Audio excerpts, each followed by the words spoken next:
नमस्ते छात्रों, आज हम छठी कक्षा दूसरी इकाई में से छठा पाठ देखेंगे। पाठ का नाम है स्वास्थ्य संपदा और इस पाठ के लेखक हैं महात्मा गांधी। पहले हम महात्मा गांधी जी का परिचय देखते हैं। बच्चों, मुझे लगता है कि आप महात्मा गांधी जी के बारे में बहुत कुछ जानते हो, तो आप ही महात्मा गांधी जी का परिचय दीजिए। महात्मा गांधी जी का जन्म 2 अक्टूबर 1869 को गुजरात के पोरबंदर नामक स्थान पर हुआ था। इनका पूरा नाम मोहनदास करमचंद गांधी था। इनके पिता का नाम करमचंद गांधी था, तो माता का नाम पुतलीबाई था। महात्मा गांधी जी राष्ट्रपिता की उपाधि से जाने जाते हैं।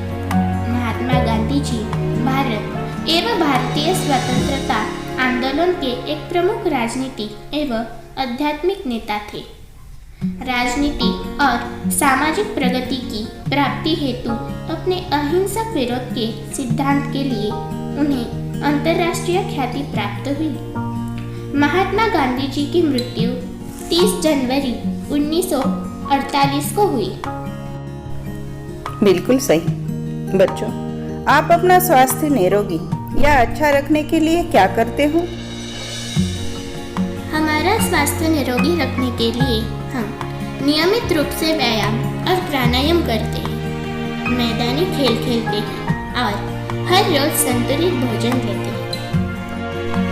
बिल्कुल सही। स्वास्थ्य संपदा, यह पाठ जो है, यह एक महात्मा गांधी जी द्वारा लिखा हुआ पत्र है। यह पत्र महात्मा गांधी जी ने जमनालाल जी को लिखा है। जमनालाल महात्मा गांधी जी के बहुत करीबी और उनके सच्चे अनुयायी थे। महात्मा गांधी जी जमनालाल जी को अपने पुत्र के समान मानते थे। इस पत्र में महात्मा गांधी जी ने जमनालाल जी को खुली हवा में नियमित रूप से व्यायाम तथा समय पर किया गया संतुलित भोजन ही हमारे स्वास्थ्य जीवन की पूंजी है, यह समझाया है। तो चलो पहले हम पत्र का प्रकट वाचन करते हैं। दूसरी इकाई पढ़ो और समझो। पाठ छठा, स्वास्थ्य संपदा। लेखक महात्मा गांधी जी। यरवड़ा मंदिर, 8 नवंबर 1932। चिरंजीव जमनालाल। तुम्हारा पत्र अभी मेरे हाथ लगा, सुना और इसका जवाब लिख रहा हूँ। तुम चाहते हो वे सब आशीर्वाद टोकरियों में भर तुम्हारे जन्मदिवस पर तुम्हें मिले। तुम्हारे स्वास्थ्य के संबंध में सब कुछ जानने के बाद भी जो विचार मैंने बताए हैं उन पर मैं स्वयं दृढ़ हूँ। तुमको अपने खर्च से भोजन प्राप्त करने की छुट्टी मिल सके तो उसे प्राप्त करने में कोई दोष नहीं समझता। शरीर को एक अमानत समझकर यथासंभव उसकी रक्षा करना रक्षक का धर्म है। मौज मजे के लिए गुड़ की एक डली भी ना मांगो न लो, परंतु औषधि के तौर पर महंगे से महंगे अंगूर भी मिल सके तो प्राप्त करने में कोई बुराई नहीं दिखाई देती। इसलिए ऐसे भोजन को ग्रहण करने में उद्वेग की आवश्यकता नहीं।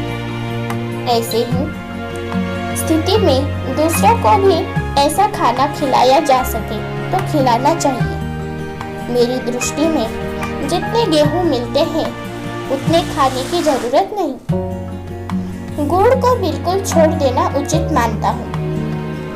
तुम्हारे शरीर को गुड़ की जरा भी आवश्यकता नहीं। उसके बदले निर्दोष शुद्ध शहद लेना अधिक अच्छा है। परंतु जब तक मीठे फल मिल सकते हैं उसकी भी जरूरत नहीं। दूध की मात्रा बढ़ाना अच्छा है। जैतून के तेल की जगह मक्खन लेते हो, यह ठीक ही है। मक्खन में जो विटामिन होते हैं वे जैतून के तेल में नहीं होते। साग में हरी सब्जी होनी चाहिए। आलू वगैरह लगभग रोटी का स्थान लेते हैं। इनमें स्टार्च होता है। तुमको स्टार्च की कम से कम जरूरत है और जितनी होगी वह सब गेहूं से पूरी हो जाएगी। मक्खन दूध काफी है। इसके घटाने बढ़ाने का आधार वजन के ऊपर है। वजन के स्थिर हो जाने तक और हजम होता रहे तब तक मक्खन की अथवा दूध की या दोनों की मात्रा बढ़ाते जाना चाहिए। तरकारियों में लौकी तथा भिन्न भिन्न प्रकार की सब्जियां, फूलगोभी, पत्ता गोभी, बिना बीज की सेम, बैंगन, इन सब की गिनती अच्छी हरी सब्जियों में होती है। गेहूं का आटा चौकर मिला हुआ होना चाहिए। यदि गेहूं बिल्कुल साफ करके पीसा गया हो तो उसका कोई भी अंश नहीं फेंकना चाहिए। फल में ताजे अंगूर, मौसम्बी, संतरा, अनार, सेब, अनानास लेने योग्य है। आजकल जो प्रयोग अमेरिका में हो रहे हैं उससे मालूम होता है कि एक ही साथ बहुत सी चीजें नहीं मिला देनी चाहिए। फल अकेला ही खाने से उसके गुण बढ़ते हैं। भूखे पेट खाना तो सर्वोत्तम है। अंग्रेजी में कहावत भी है कि सुबह का फल सोना है और दोपहर का चांदी है। इसलिए पहला खाना अकेले ही फल का होना चाहिए। क्या तुम सुबह गर्म पानी पीते हो? सुबह गर्म पानी पियो तो हर्ज नहीं। तुमको 24 घंटे खुली हवा में रहने की इजाजत मिल सकती हो तो लेनी चाहिए। खुली हवा में रोज धीरे धीरे प्राणायाम कर सको तो अच्छा है।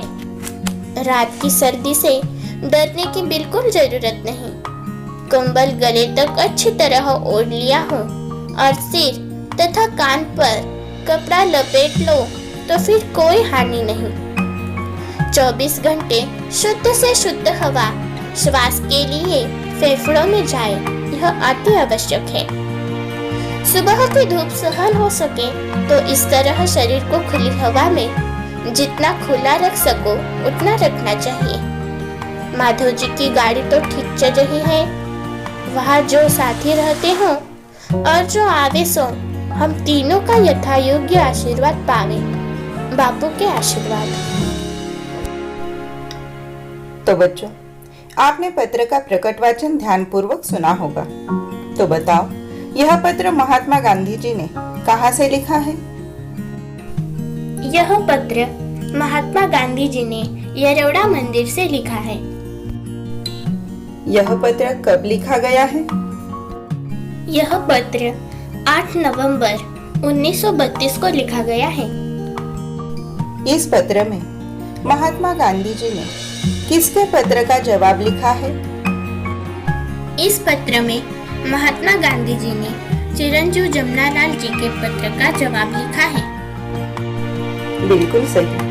पत्र की शुरुआत में ही महात्मा गांधी जी ने लिखा है, तुम्हारा पत्र अभी मेरे हाथ लगा, सुना और मैं उसका जवाब लिख रहा हूँ। तो बच्चों, आप कहेंगे पत्र तो पढ़ते हैं, फिर महात्मा गांधी जी ने पत्र सुना कैसे? तो बच्चों, महात्मा गांधी जी को बहुत सारे पत्र आते थे। इतने सारे पत्र महात्मा गांधी जी खुद पढ़ नहीं सकते थे। उनके पास जो उनके करीबी थे वह उनको पत्र पढ़कर सुनाते थे।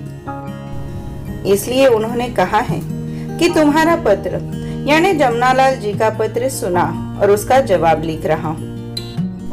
आगे गांधी जी कहते हैं कि तुम्हारे स्वास्थ्य के संबंध में मैं सब कुछ जानने के बाद भी जो विचार मैंने बताए हैं उन पर मैं स्वयं दृढ़ हूँ। यानी ऐसा प्रतीत होता है कि जमनालाल जी अपने स्वास्थ्य के बारे में बिल्कुल लापरवाह है।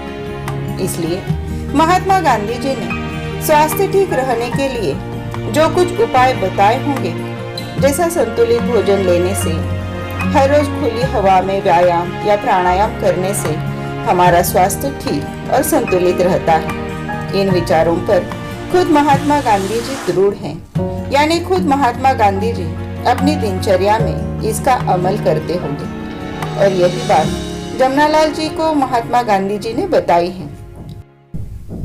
आगे गांधी जी कहते हैं, तुम पैसे कमाते हो, तुम्हारे पैसों से तुम मनचाहा खाना खा सकते हैं, इसमें कोई दोष नहीं है या कोई दिक्कत भी नहीं है।